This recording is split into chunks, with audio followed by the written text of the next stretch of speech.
Aujourd'hui, nous allons suivre Déborah et Kevin, un couple au bord de la rupture, pour une raison totalement disproportionnée. Depuis 3 ans, Déborah vit un enfer quotidien. En effet, Kevin respire trop fort et selon elle, c'est invivable.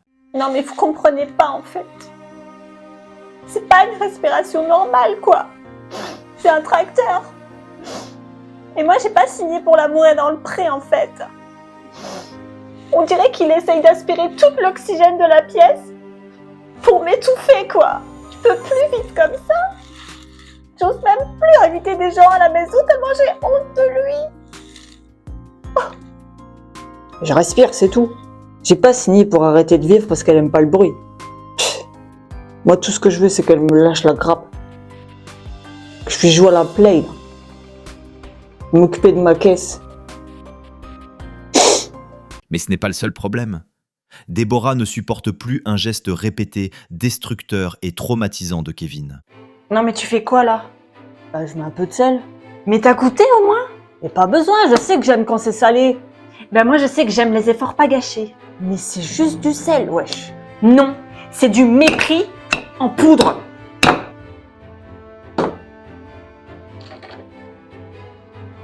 Un geste anodin pour certains, une trahison pour d'autres. Non mais j'y arrive plus. Je cuisine pendant 2 heures. Et lui il arrive et il sale. Même avant d'avoir goûté. Même avant d'avoir dit merci. Même avant de s'asseoir quoi. Franchement. Bah ouais, j'aime bien quand c'est salé, alors. C'est quoi le rapport avec elle?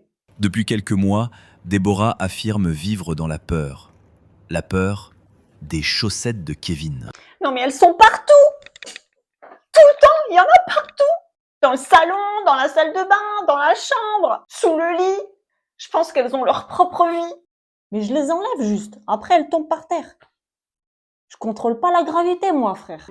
Tu peux m'expliquer pourquoi il y a toujours une de tes chaussettes qui traîne? Mais c'est pas moi, c'est la gravité.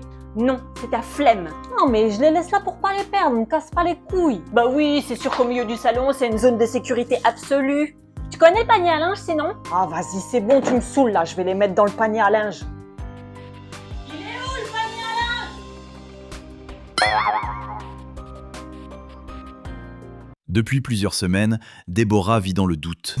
Une vibration de téléphone et toutes ses certitudes volent en éclats. C'est qui cette pute Camille avec un cœur? Un prénom, un cœur. Et soudain, la tempête éclate. De qui tu parles? De Camille avec un putain de cœur qui t'envoie des messages. C'est mon collègue, il met des cœurs partout là. Ah bah sympa les réunions apparemment, hein. Il met des mini-jupes aussi ton collègue peut-être? Mais c'est du travail, putain. Oui, bien sûr, prends-moi pour une conne. Travaille au corps, ouais.